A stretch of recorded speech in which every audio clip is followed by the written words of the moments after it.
cases in our curriculum are a large part of how the students learn their physiology, pathophysiology. So the students meet for 2 hours 3 times a week during first and second year. In first year, they do 1 case per week, and in second year, they do 2 cases per week. There are 111 cases in the 2 years, so that gives us a chance to explore a lot of different topics, but also creates a need to keep all of those cases updated and ready for use.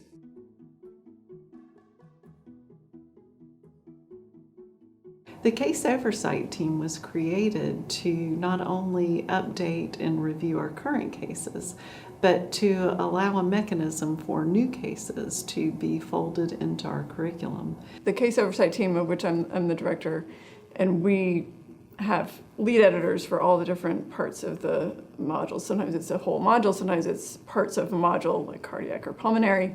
We're truly trying to make it more of a collaborative effort rather than just the lead editors going in and making changes. We're trying to really make sure that the module leads and the phase coordinators and any faculty in that area have a look at the cases, all sit down together and make sure that the changes we're making make sense. And those lead editors meet with the module leads and the phase coordinators for that given module or content area.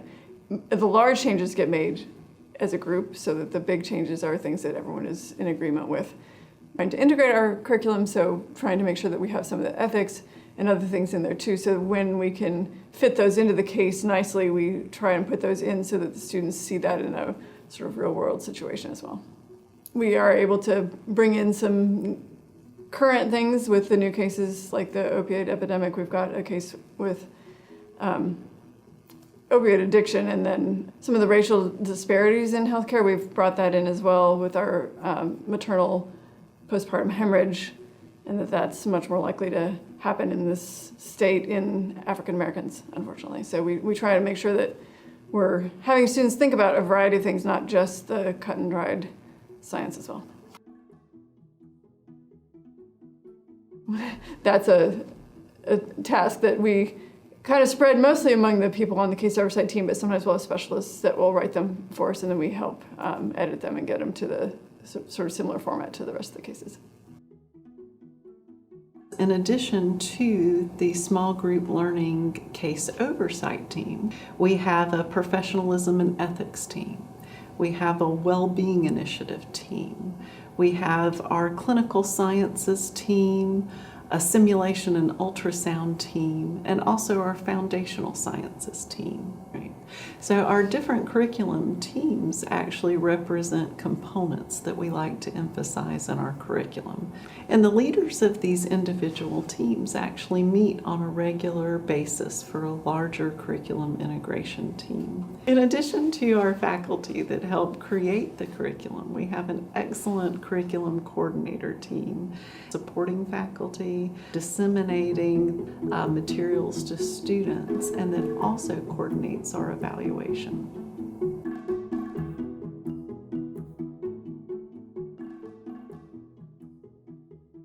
We maintain a system that allows our faculty to remotely collaborate on these cases. When we receive the final versions of the cases from the oversight team, both for phases 1 and 2, they include bolded red facilitator notes, and also for year 1 they include prompts. Those facilitator notes have to be removed prior to distribution to the students. We also chunk them by day, and then they're posted into the learning management system so that they're released just before the session is scheduled to begin. They are set up as a delayed release, so we're distributing day 1 as those parts on Monday, typically, and then the next session has both days 1 and 2, and then the final day has all days 1 through 3. In their final form, they're then archived, saved for our faculty, and also a place where they can access them remotely. These are the final versions that we expect the facilitators to utilize when they're in the small group scenario with the students. In addition to being responsible for distributing the cases or making them available to our faculty and students, it's also the staff's responsibility to manage the evaluation side of small group, which is done through our evaluation system.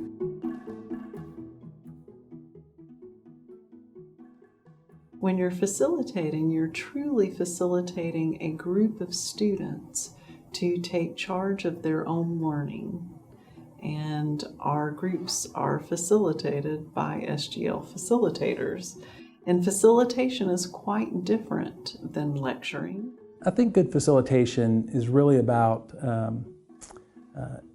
keeping an eye on what the student needs to develop in terms of their thinking, in terms of their growth as a student and as a future physician.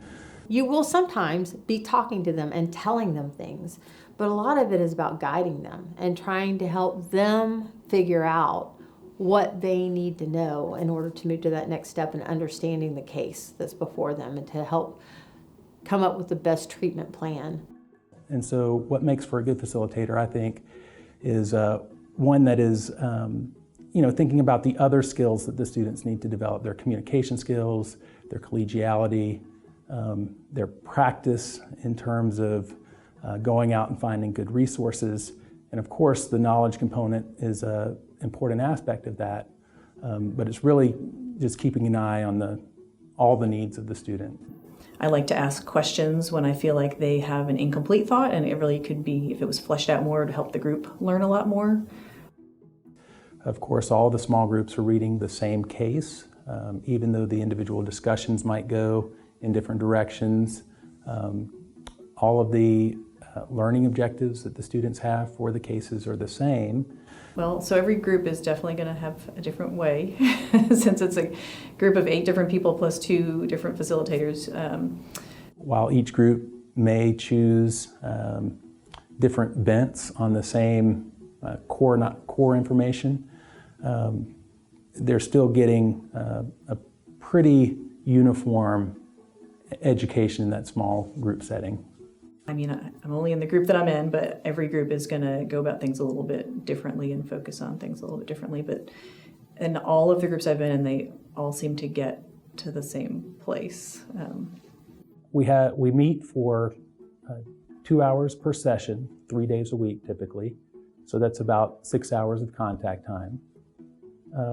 At the end of Monday sessions and Wednesday sessions, students will prepare learning issue reports. And so this is where they take a topic and they, on their own time, in the evenings, they'll prepare a short report on that, and then they'll present these when they come back the following day.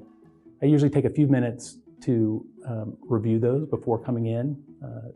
That's important for being able to provide some good feedback to the students on how they're doing in putting those learning summary reports together. So that might take maybe 30 minutes before the Wednesday and Friday sessions. And then there's also some time commitment for writing questions over the small group cases that they'll get on their weekly quizzes. All the facilitators typically meet for, I want to say 2 to 3 hours on Fridays to prepare the next week's quiz items, as well as take a look at how the items from last week, as the students finish the exam, how they performed. There's some very informal feedback that the students get just as they go through the case, when they give their reports.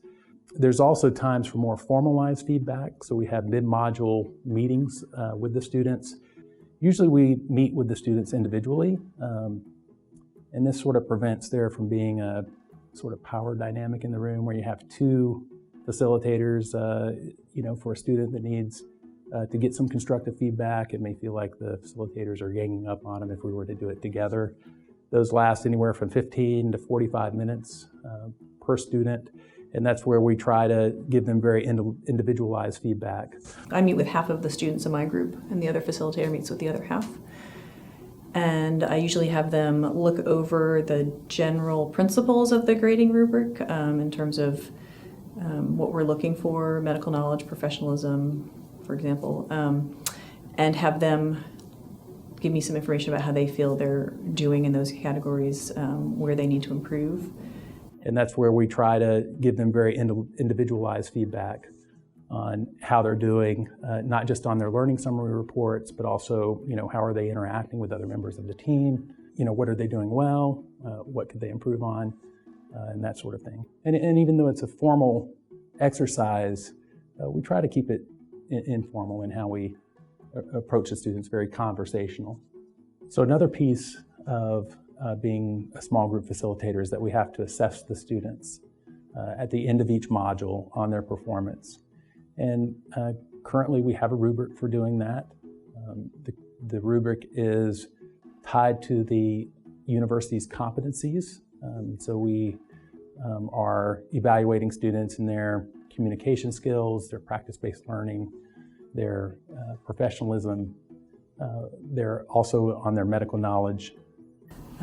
So I usually go back through notes that I have taken throughout the module just to remind myself about any issues that students had, and then I write some comments, both letting them know what I think they're doing well and what I think they could improve upon if they wanted to get the next higher score in each category.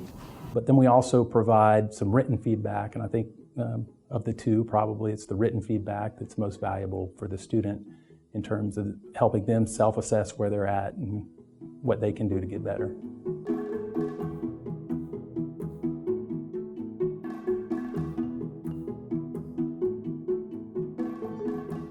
The biggest challenge, because of the period of time that it is continuing to be present and be in that space, right? And really being attentive and recognizing maybe that we need stand-up breaks in the middle of it so that we can get re-energized and then come back into it again.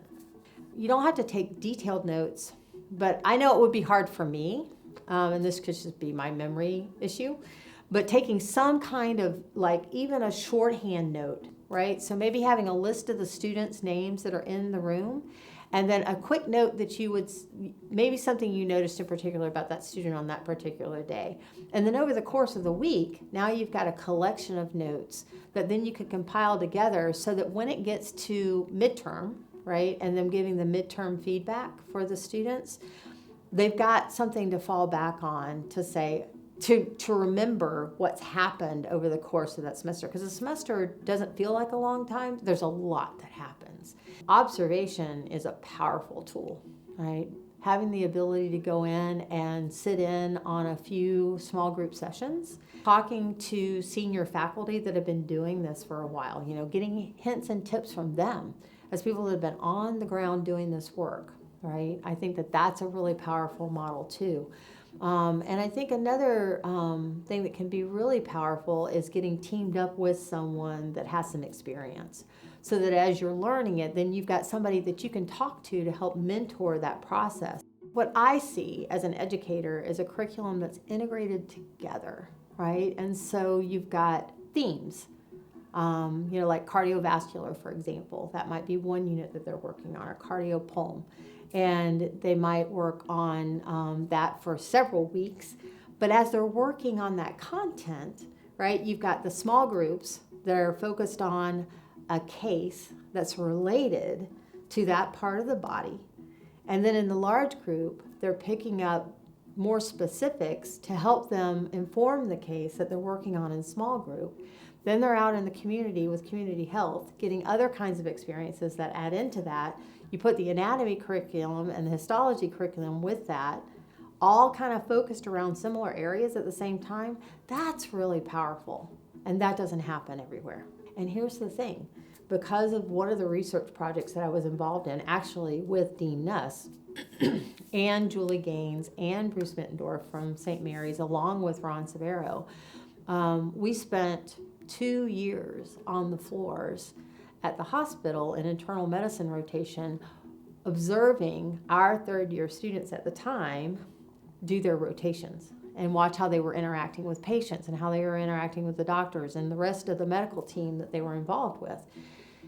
And all of the doctors, almost all of the doctors, continued to give us that feedback of these students are the best prepared for coming on the floor with us. So we do have some longitudinal data, and in fact we just did an analysis of that where we looked back over from the first time we did observations in 2011, and this was small group, large group, and the student feedback session. So we looked at 3 sources of data from 2011 to 2018. And from an educational perspective, you got it right.